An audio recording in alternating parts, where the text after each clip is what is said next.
지구 복사를 흡수를 하거나 아니면은 다시 재반사를 하거나 이런 것만 우리가 보면 안 된다.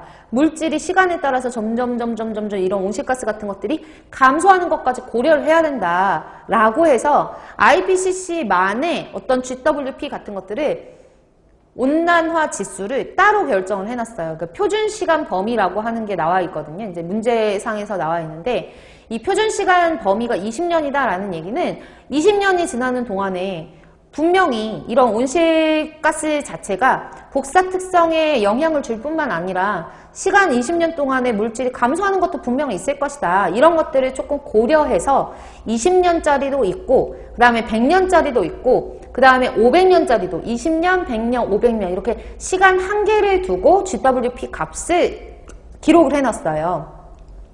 그래서 거기에 대한 문제이기 때문에 사실은 좀 생소할 수 있어요. 생소할 수 있으니까 참고만 할게요. 그러면 온실효과와 온난화 지수에 대한 설명을 옳지 않은 것은 GWP 표준시간 범위는 20년이다 라고 한 거고 아산화질수, 온난화지수는 이산화탄소에 비해서 15,100배 정도이다 라고 했는데 제가 이제 이거 다 외우세요 하기에는 좀 양이 많잖아요. 그리고 잘 나오지도 않는 건데 그래서 참고적으로 IPCC에서 말하는 GWP를 간략하게 설명을 드리면 이산화탄소를 마찬가지로 1로 봤어요. 이산화탄소를 GWP, IPCC에서 말하는 표준시간 20년 기준으로 20년 기준으로 이산화탄소는 1이고요. 그 다음에 메탄이 62예요.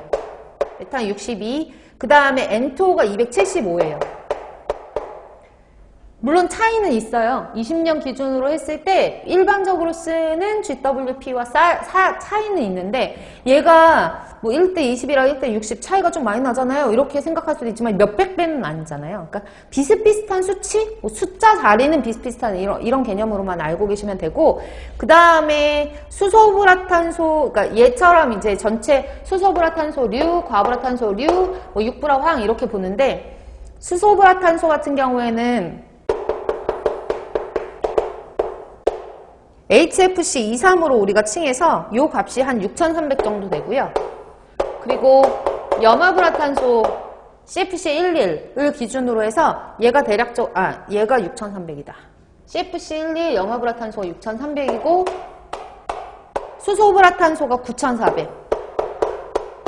이거 말고도 좀 여러 가지 지구 기후변화에 영향을 미치는 그런 온실가스들을 종류별로 나열을 해서 GWP를 이렇게 지정을 해놓은 게 IPCC에서 지정을 해놓은 수치가 이렇게 되어 있어요.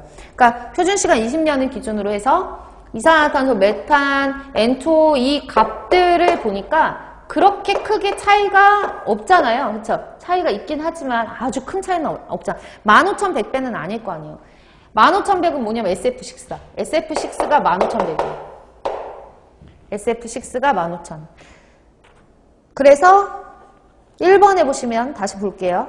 아산화질소 지구온난화 지수는 N2O 지구온난화 지수는 이산화탄소에 비해서 15,100배가 커요? 아니에요. 약 한 뭐 적어도 300배 정도밖에 안 된다는 얘기죠. 원래가 300배인데